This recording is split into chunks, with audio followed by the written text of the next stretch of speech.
Good morning sa inyo dyan, magandang umaga.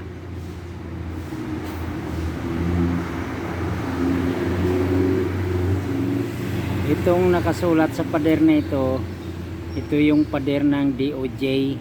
Ang lapit-lapit doon sa isang pintuan nila. Siguro walang magawa itong mga taong ganito. Talagang sila ang kulit nila Isipin mo, sulat-sulatan mo yung pader ng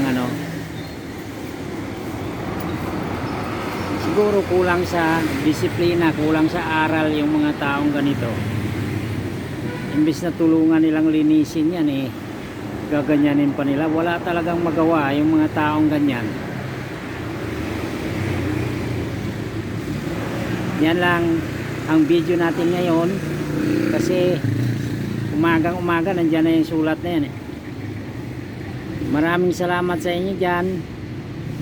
God bless. Sana i-subscribe naman ninyo ako. Maraming salamat.